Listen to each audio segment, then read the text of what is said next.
생산과 소비 부록을 시작했습니다. 저번 시간에 을미사변에 대해서 살펴보았죠. 을미사변이 일어나는 원인이 뭔가요? 계엄파 인사들은 계획을 하려고 했죠. 일본식 계획을 하려고 했고, 일본의 목표도 중요하죠. 왜 일본의 지원을 받으니까. 일본의 목표는 두 가지였죠. 조선을 일본과 같이 개혁한다.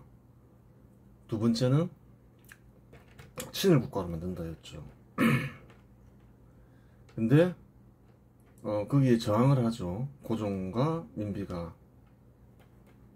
그 계엄파 인사들이 개혁에 반발을 해요. 그래서 이제 그 친일 인사들을 배척하고 친러 정책을 쓰려고 하죠. 그러면서 그래요. 을미사변이 일어나요. 이제 을미사변은 평가해 보아야 되겠죠. 일본 정부의 지원을 받은 계엄파 인사들이 실권을 잡았지만 왕실을 완전히 부정하지 않았고 왕실과 왕의 권한을 그대로 남겨두었다. 그와 같은 조치를 취한 이유는 일본 정부가 힘이 없어서라기보다는 일본 정부의 목표에 부합했기 때문이다. 한번 보겠습니다. 정리를 해야 되니까. 조선이라는 국가는 겉으로는 독립국으로 존재했지만 500년이라는 긴 기간 중국의 속국으로 존재했다. 중국 사람들 역시 조선을 중국의 속국이라고 생각했고 조선 사람들 역시 스스로 중국의 속국이라고 생각했다. 조선 사람들 역시 중국의 속국이라고 생각했다는 거예요. 사실은 스스로 그렇게 된 거죠. 생각하면서. 그러니까 무슨 일만 터지면 조선 후기도 보면 청나라의 파병을 요청하잖아요. 자기네들 문제라 하더라도 스스로 해결하려 하지 않고 스스로 이제 속국이 된 거죠. 일본 정부 역시 이전의 청과 마찬가지로 조선은 속국으로 만들려 했기 때문에 조선이 왕실을 인정하고 왕의 권한을 그대로 둔 것이다. 동북아시아의 전통을 좀 알아야 돼요. 처음부터 일본의 목적은 식민지였다. 그렇게 봐서는 안 돼요. 동북아시아는 쭉 어땠나요? 조선 같은 경우에는. 그전은 또 다르니까 조선만 보자는 거예요. 초기에는 중국에 명나라가 있었죠. 명나라의 속국으로 생각하잖아요. 사실 명나라도 그렇게 생각해서 또 임진왜란한테 파병하고 청나라도 똑같잖아요. 근데 이제 전통이 뭔가요? 조선은 정복하진 않죠. 명나라도 그렇고 청도 그렇고 그냥 속국으로 남겨두잖아요. 일본도 동북아시아의 전통에 따르면 어떻게 되나요? 그냥 친일 국가로 있으면 그래요. 큰 문제가 안 생겼다는 거예요. 그 전통이 이제 일본은 청나라 대신에 우리가 이제 그냥 말은 겉으로는 독립국을 만든다 했지만 친일 국가를 만들어야 되겠다. 그렇게 생각했다고 보는 게 합당하죠. 쭉 내려왔던 전통이라는 거예요. 500년간. 일본 정부 역시 이전의 청과 마찬가지로 조선을 속국으로 만들려 했기 때문에 조선의 왕실을 인정하고 왕의 권한을 그대로 둔 것이다. 대공이 들어왔으니까 뭐 마음만 먹었으면 그때도 이미 식민지를 만들 수가 있었죠. 그래요. 근데 굳이 그렇게 하지 않았잖아요. 왕실을 그대로 내버려 두었잖아요. 따라서 고종이나 민비가 박용료 6.1중과 같은 계엄파 인사를 중용하며 개혁에 협조하고 친일 정책을 썼으면 위험하지 않았고 조선이 식민지가 될 일도 없었다. 역사 속에서 그런 사례가 많다는 거예요. 그때 그 시대를 봐도 그렇지만 뭐 과거에는 안 그랬냐는 거예요. 예를 들어서 몽고가 초강대국이었지만 동북아시아 전통에 의해서 어떻게 했나요? 그냥 항전했지만 결국은 이제 항복하잖아요. 고려가 속국으로 만들지 않았잖아요. 친문 국가가 되니까 친원 국가죠. 원나라였죠. 친원 국가가 되니까 그냥 내버려 뒀다는 거예요. 근데 이제 고종이나 민비가 민비는 끝까지 이제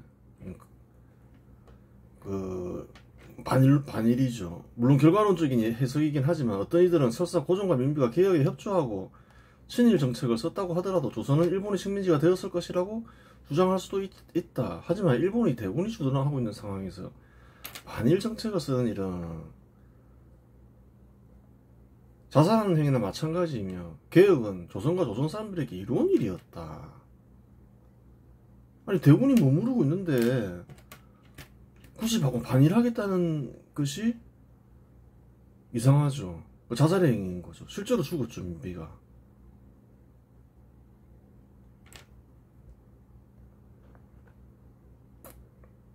그래요.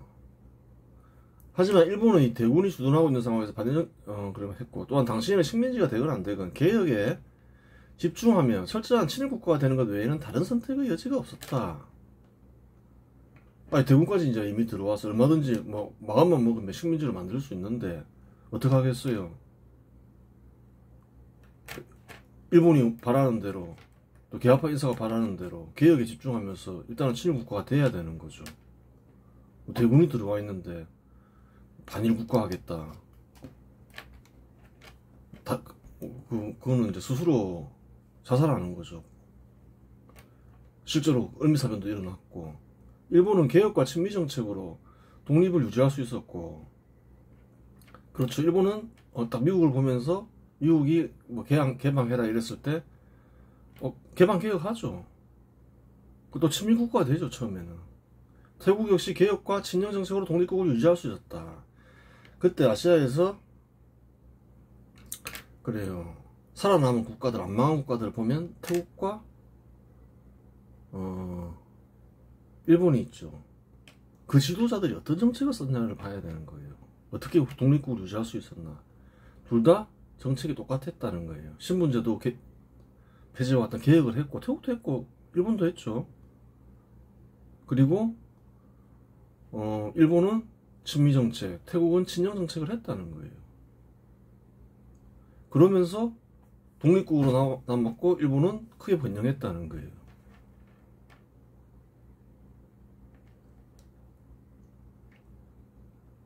실상 일본은 당시 영원한 친미 국가도 아니었다. 당시 이와 같은 방법을 쓰지 않은 국가는 다 멸망하거나 식민지가 되었다. 즉 조선 역시 사실상 답이 정해져 있었던 것이다. 아니, 두 국가밖에 살아남지 않았잖아요. 청나라도 멸망했잖아요. 근데 똑같이 했더라. 조선도 그렇게 했어야 된다 이 말이죠. 개혁이 어느 정도 완수될 때까지는 친일 국가로 개혁에만 몰두해야 했다는 말이다. 그렇죠. 달리 방법이 없는 거죠. 일본도 그렇게 했고 태국도 그랬고 조선은 왜 그렇게 하면 안 되냐는 거예요. 다른 방법이 있었냐는 거예요. 어떤 이는 이와 같은 평가를 편향된 주장이라고 말할 수도 있겠다. 하지만 그와 같은 주장을 하고자 하면 이 길 외에 다른 길이 있었음을 제시해야 한다. 다른 길을 제시하지 못하면 그 사람이 틀린 것이고 편향된 것이다. 그래요. 근데 일본 대군이 들어왔죠. 그전에는 어떤가요? 군대가 없었죠. 또 청나라하고 일본은 서로 견제하는 사이이고. 그전에는 어떻게 하면 그전에는 이제 굳이 뭐 친일 국가가 될 필요는 없는 거죠. 오로지 개혁에만 몰두하면 됐죠. 적대할 필요도 없고 뭐 일본이나 청과 열심히 개혁만 하면 됐다는 거예요. 근데 가장 좋은 기회를 놓쳤죠. 근데 이제 그 도망난 이유는 어떻게 되나요? 일본 대군이 들어와 버려 주둔하고 있잖아요. 저항할 힘도 없잖아요. 그 상황에서는 이제 친일 국가가 되고 개혁을 해야 되는 거예요. 다행히 일본이 뭐 그 당시만 하더라도 식민지로 만들 생각도 없었고 그냥 동북아시아 전통상 그냥 속국을 만들려고 했을 가능성은 있다. 그래요. 큰 문제가 되는 건 아니다. 뭐 시대 한국을 보면 되잖아요. 미군이 주둔하고 있고 한국이 친미국가 됐다 해서 뭐 특별한 문제가 있냐는 거예요. 아무런 문제가 없다는 거예요. 그렇게 갔어야 된다. 모델이 그 시점에는 그렇게 되는 거죠. 다른 길이 없었다. 뭐 다른 길이 있었으면 얘기해봐라. 그런 식으로 가서 성공한 나라도 있었다. 일본이 그렇고 태국도 그렇다. 근데 기어코 반일을 할 거라면서 이런 그런 상황인데, 그러니까 죽음을 맞이하는 거예요. 생각이 없는 거죠. 민비의 죽음에 슬퍼하고 민비를 죽인 개아파 인사와 일본 정부를 악당으로 생각하기 쉽다. 하지만 민비의 죄를 생각하면 그와 같은 죽음도 가볍다. 한국은 그 뮤지컬도 만들고 그러잖아요. 불쌍하다 이러면서. 와, 민비가 훌륭한 사람이다. 근데 그런 게 아니라는 거예요. 우선 민비는 역사의 죄인이다. 1876년 강화도 조약 이후 개혁만이 태국이나 일본과 같이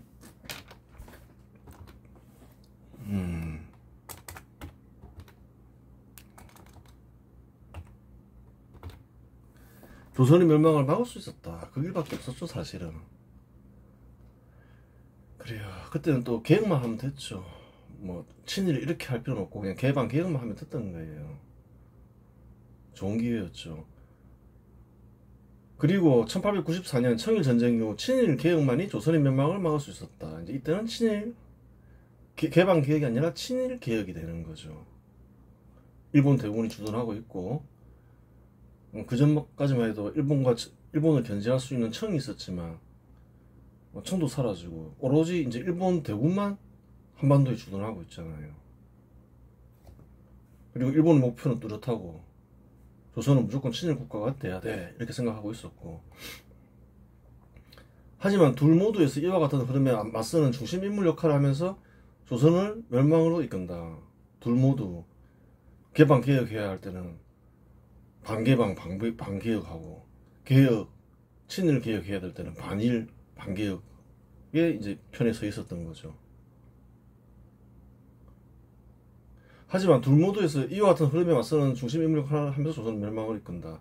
그러하기에 민비는 역사의 죄인이라고 말하는 것이다. 중심 인물이라는 거예요. 민비만 있는 게 아니죠. 물론 민비 혼자만 역사의 죄인은 아니다. 이 시기 역사의 죄인 3명은 3대 죄인은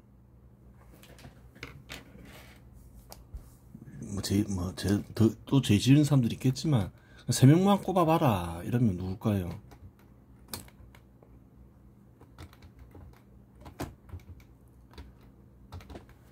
대원군 고종 민비이다.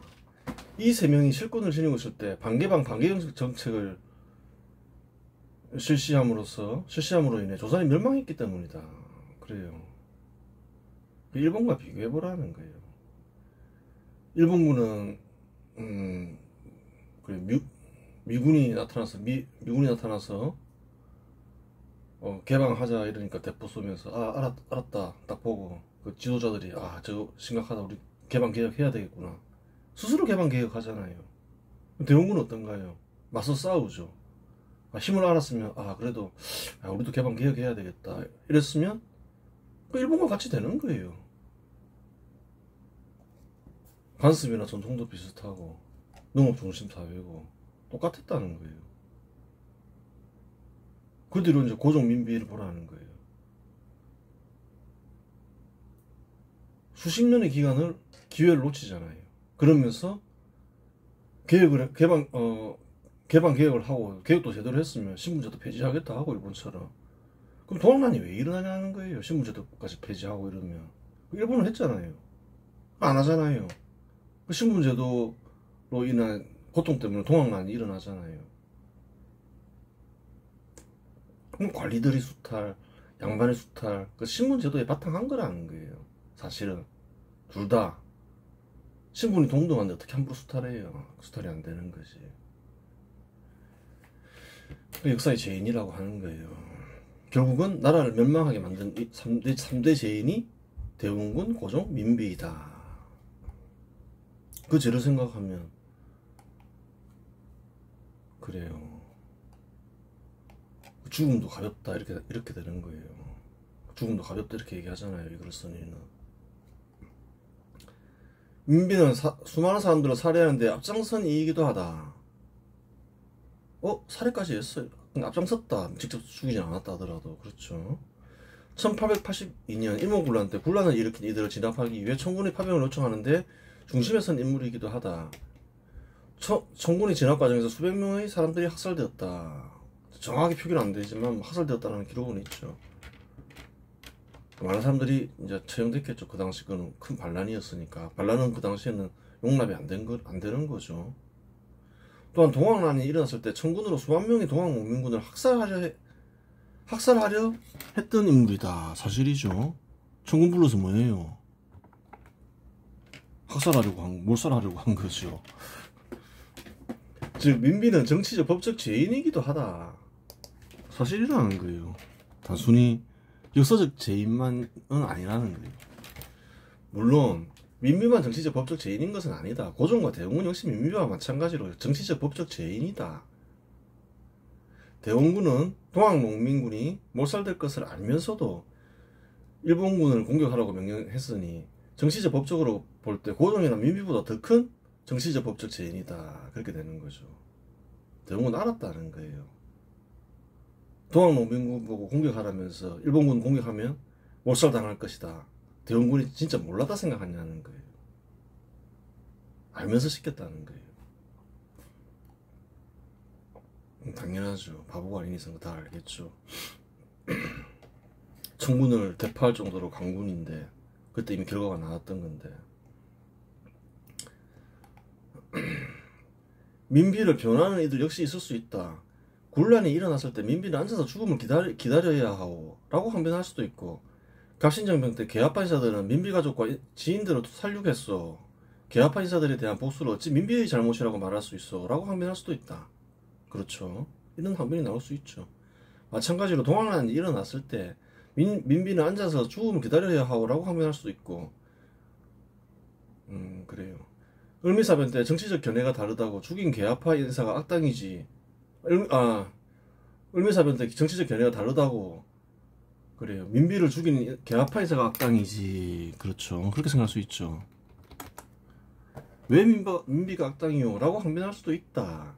실상 1876년 개항 이후 조선정부가 신분제도를 폐지하고 상공업 육성에 총력을 다했으면 저항하는 이들도 있었겠지만 대부분의 국민들의 지지를 받으며 위와 같은 사건들은 하나도 일어나지 않았을 것이다. 처음부터 제대로 개혁을 했다고 가정해보라는 거예요.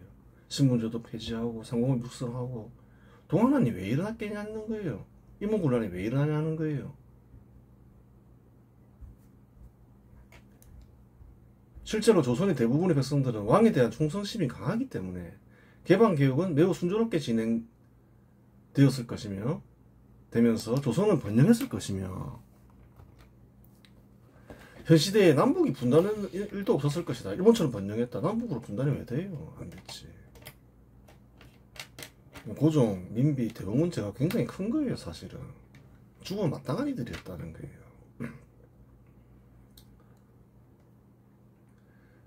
그러면 무엇을 어겼기에 역사의 죄인이 되는 동시에 정치적 법적 죄인이 되었겠는가 생각을 해보라는 거예요. 이 사람들은 왜 역사의 죄인, 정치적 법적 죄인이 되었지? 그때 만약에 대원군이 개방개혁을 했으면 고종 민비가 개항했을 때 개방개혁했으면 갑신정변도 일어나지 않았을 거 아니에요.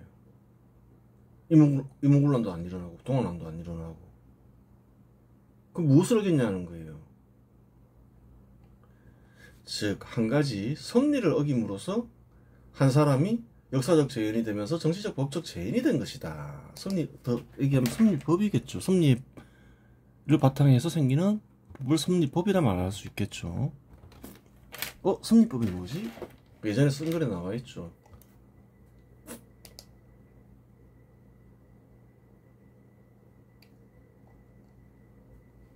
한번 보자는 거예요. 무엇을 어겼는지. 사회의 섭리법. 시장과 자본을 지키며 발전시켜야 한다. 사업체를 육성해라 이 말이죠. 시장을 이용하고 개방하고 시장과 자본을 파괴하려는 자는 교화하거나 죽여라. 그렇죠. 그 고종과 민비, 대원군이 나서서 우리 개방해야 됩니다. 상공업 육성해야 됩니다. 아, 국민들이 다 따르죠. 신분제도 폐지해야 됩니다. 국민들의 생명과 재산에 피해를 끼치지 않는 한 소유권과 민간기업 사유재산 철저히 보호하라. 그래요. 상공업 육성하고 사유재산 철저히 보호하라. 수탈하지 마라 이거죠. 또한 안 일어나잖아요. 소유권과 민간기업 사유재산을 제한하거나 파기하려는 이는 교화하거나 죽여야 하며 그러한 이들로 구성된 집단은 즉각 해산하라. 대원군이나 고종이나 민비가 나서서 자기가 집권했을 때 하면서 반대해? 야 설득해보고 안 되면 죽여. 아 그러면 조선을 번영했다는 거죠. 그냥 괜히 쓰여 있는 게 아니라는 거예요. 이주로 보자는 거예요. 신분제도는 부정되면 특정한 사람이나 특정한 집단, 특정한 산업에 제도적으로 이익을 보장하는 행위는 금지된다. 신분제도 폐지하라고. 폐지했으면 동학나 이런 게 왜 일어나냐는 거예요. 사업체 소유자나 근로자, 공직자는 국민이나 누구나 될 수 있다. 신분제도 폐지하는 거고 그런 거죠. 1조 2조만 지켰어도 섭리법 어떤가요? 조선은 멸망하지 않았다는 거예요. 조선 여전히 있고 조선 왕실은 일본이나 영국처럼 존경받는 왕실로 남아있을 가능성이 크죠. 그래요. 그렇게 되는 거예요. 한 가지 법을 어겼다. 섭리법을 어겼다. 그럼으로써 역사적, 정치적, 법적 죄인이 되었다. 그렇게 되는 거예요. 실상 기회는 단 한 번만 주어지는 것은 아니며 경우에 따라 장기간 주어지는 경우도 있다. 개항 이후 민비나 고종에게는 20년이라는 긴 기간이 주어져 있었다. 그렇죠. 20년 동안 기간이 주어져 있었다는 거예요. 민비와 고종에게는 모든 일은 단 한 번 생각을 고쳐먹으면 다 해결되는 일이었다. 그렇지. 20년 내내 좀 생각을 해보는 거죠. 중간에 조선이 이렇게 가도 돼? 아니야. 그래. 개방 계획을 하긴 해야 돼. 그렇게 생각을 했으면 어떻게 되나요? 바뀌었겠죠. 그 20년 동안 생각 한 번 제대로 안 했다는 거예요. 그런 문제에 대해서. 아무 생각 없이 산 거죠. 부귀영화를 누리면서. 왜 계속 안 좋은 일들이 생기지? 내가 틀렸을지도 몰라. 안 좋은 일들이 생각을 하면 자꾸 일어나잖아요. 임원군란도 그렇고 갑신연병도 그렇고 동학난도 그렇고. 한번 조사해봐야겠어 라고 생각하면 절로 섭리에 이르며 개화파 인사들과 뜻을 같이 하게 되는 것이다. 국가의 미래에 대해서는 생각을 안 하는 인간이었다는 거예요. 하지만 민비는 마지막 순간까지 돌덩이처럼 굳은 생각, 즉 반개혁을 고집하다가 참사를 당한 것이다. 개화파 인사들은 이거 우리가 갈 길은 이제 친일 개혁밖에 없다 이런 생각하는데 거기에 반발하니까 또 일본 입장에서도 조선은 개혁 친일 국가가 돼야 돼 이러는데 거기에 맞서다가 결국은 죽음을 당한 거죠. 마지막까지. 그래요. 제대로 생각을 안 해본 거죠. 이러한 이유로 갈피를 못 잡는 산란은 그래도 희망이 있지만 생각이 없는 혼침은 치유하기 어렵다고 말한다. 산란은 뭔가요? 결론을 얻지 못하고 어느 게 맞을까 곰곰이 따지는 걸 가리키죠. 이런 생각 저런 생각 하면서. 혼침은 뭔가요? 아무 생각 없는 거예요. 고정관념 속에서. 그거는 그 치유가 안 되는 거다. 맞는 말이라는 거예요. 이 글을 쓰니까 한 말이 아니겠죠. 700년 전, 1000년 전, 1200~300년 전이죠. 요동빈이 남긴 말이죠. 도사라고 알려지. 그래요. 중국에서 제일 인기 있는 도사죠. 맞는 말이라는 거예요. 사실은 이런 글을 알았어야 되는데 고종 역시 폐위를 시키거나 같이 죽였어야 되는 거예요. 그리고 계획을 했어야 되는 거예요.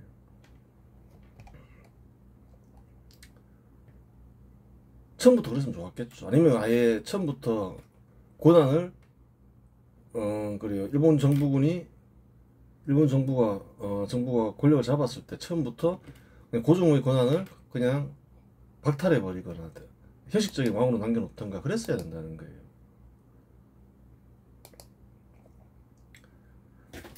산란치 신치야 한번 보자는 거예요. 산란이란 건 뭐냐? 오만 생각이 다 나는 걸 가리키죠. 이것저것 따지고 막 그렇겠죠. 신이 달리는 거다. 신이 움직이고 있는 거다. 마음속에 있는 신이 움직이고 있다는 거예요. 그래요. 도사라 했죠. 도를 가르쳐주면서 하는 말인 거예요. 그 마음에 또 신이 있다. 또 그걸 가르쳐주면서 이런저런 생각하면서 무엇이 맞을까 생각하는 거는 신이 움직이고 있다는 거예요. 혼침자, 신미, 청야. 이 혼침이라는 거는 멍한 것은 생각이 없다는 거죠. 민비나 고종처럼. 신이 맑지 않다. 신이 움직이지 않는다. 마음에 신이 있는데 신이 움직이면 이런저런 생각하면서 진리와 진실을 이루고, 신이 움직이지 않으면 멍해진다. 고집이나 부린다. 틀린 생각에 사로잡혀서 그 말이죠. 산란이 있지. 산란은 치유하기 쉽지만 혼침은 치유하기 치유가 매우 곤란하다. 안 된다 이 말이죠. 치유하기 어렵다 이러죠. 그 민미와 고종은 혼침에 빠져 있었다 이렇게 보면 되는 거예요. 일본이 개혁개방에 성공하고 조선이 개혁개방에 실패한 이유는 무엇이겠는가? 국가의 번영과 멸망을 가르는 시점에 일본에는 현명한 지도자가 국가를 이끌었고 딱 보고 알았던 거죠. 미국의 군함을 보고. 조선은 우매한 정치가가 국가를 이끌었기 때문이다. 혼침에 빠진 이들이 국가를 이끌었죠. 태을금화종시를 쓴 여동빈의 말에 따르면 신이 움직여 일본을 번영하게 했고 신이 떨어져 나가 조선을 멸망하게 했다. 그렇게 되는 거죠. 신이 움직이냐 움직이지 않았냐. 생각이 섭리에 이르느냐 이르지 못하느냐, 나아가 섭리법에 이르느냐 이르지 않느냐, 그것은 신이 움직이냐 움직이지 않냐에 달려있다. 유동빈이 그렇게 말하죠.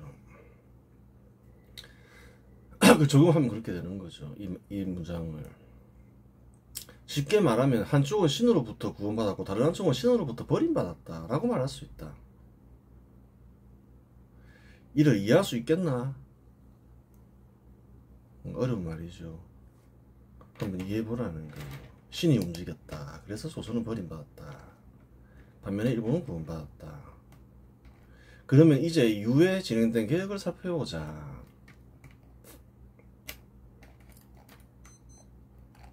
그래요. 한번 빨리 보면 되죠. 태양력, 이런 기술적인 거죠. 7월달에 한 거 태양력 사용공포, 건양연호 제정, 별 의미 없죠. 정도법식 기술적인 거죠. 제도개혁, 중요한 제도개혁은 그 전에 다 했죠. 단발령 공포. 이걸로 인해서 이제 그 다음부터는 약간 내용이 달라지죠. 뭐 명성황후 복이 됐다, 민비를 복위시켰다 이 말이죠. 훈련대상 뭔가 이 단발령 공포를 기점으로 무언가 일이 생겼다. 그걸 알 수 있는 거예요. 한번 보자는 거예요. 1895년 단발령을 기점으로 개혁 내용이 완전히 달라진다. 앞의 개혁안들은 이전의 개혁에 비해 중요도가 떨어진다. 이전의 개혁은 제도개혁과 같은 국가개혁이지만 이후의 개혁은 이전의 개혁에 비해 중요도가 떨어진다. 태양력 사용이나 그래요. 정도법 시행은 기술적 개선이지 제도개혁이 아니기 때문이다. 그렇죠. 1895년 8월 단발령이 공포된다. 이걸 기점으로 많이 달라지죠. 남성들을 상대로 머리카락을 자르면서 머리로 생각 좀 하고 살아라고 명령을 내린 것이다. 단발령이 뭔가요? 머리카락 잘라버려라 이렇게 되는 거죠. 당시 조선 사람들의 헤어스타일은 두 종류였다.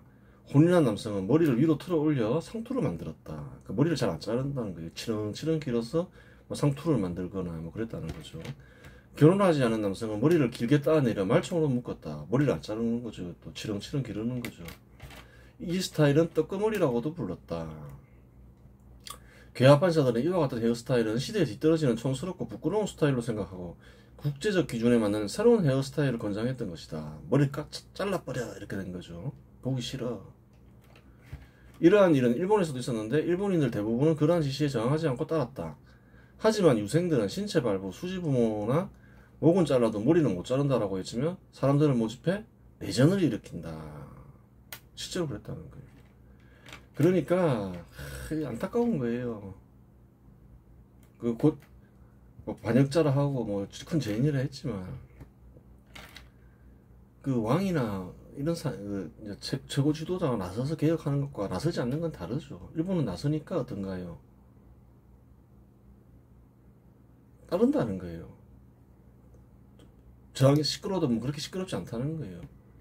그냥 명령을 내리지도 않았다는 거예요. 그냥 머리 자르세요 하면 알겠습니다 하고 자른다는 거예요. 한국도 마찬가지죠.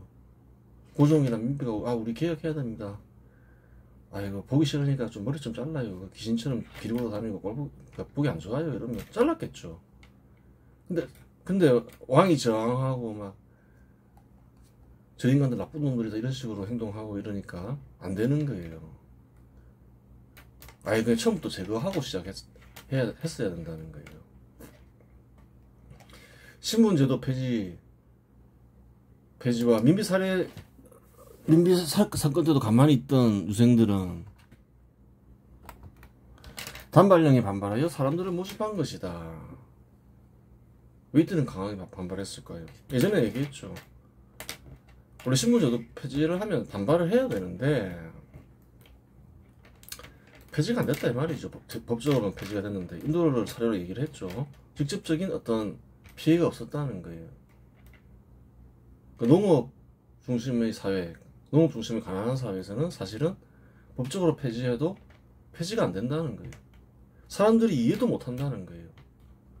그 이유는 그거는 살펴봤죠. 역사적으로 그래요. 1895년 10월 말 경상도, 충청도, 강원도 등지에서 유생과 농민을 중심으로 의병이 조직되기 시작한다. 단발령에 반발하는 구호에는 정당성이 없다고 생각했는지 거창한 구호를 내건다. 원래는 이제 신체 발부 수지부모가 그랬죠. 그 뜻이 뭔가요? 몸과 머리카락, 피부는 부모에게 받은 것이니 훼손하지 않는 것이 부모에게 효도하는 길이라는 말이다. 효도를 위해서 머리 깎으면 안 된다 이러면서 이제 그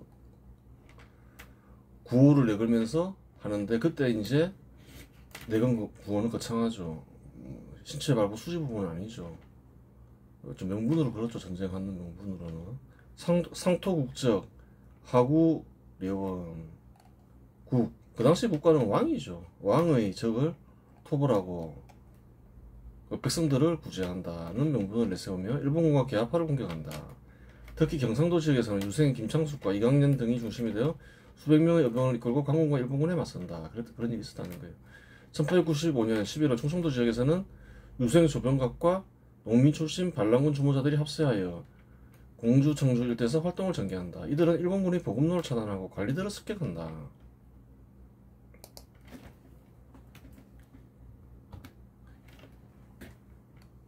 강원도에는 유생이면서 양반이었던 이소은과 유인석이 중심이 되어 반란군을 조직하고 원주와 제천 일대에서 격렬한 전투를 벌인다. 그 유생들이 중심이 돼서 반발이 일어났어요.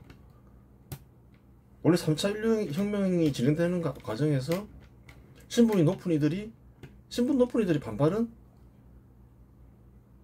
항상 일어났어요. 어느 곳에서는 일본처럼 스스로 포기하지 않는 이상. 그래요. 내전이 일어난 거죠. 근데 힘이 없는 거죠. 뭐 금방 진압이 되죠. 1896년 초 반란군은 전국적으로 확산되며 수천 명 규모로 성장한다. 1896년 이원경 반란군은 충주성을 점령할 정도로 기세가 등등했다. 왜 등등했는지를 봐야 되는 거예요. 전투를 벌여 충주성을 점령한 이는 평민 출신 포수 김백선으로 알려져 있다. 하지만 일본군이 반격해 3월 5일 반란군은 충주성을 포기한데 사연이 있겠죠. 평민들이 이때 반란군에 가담했다는 거예요.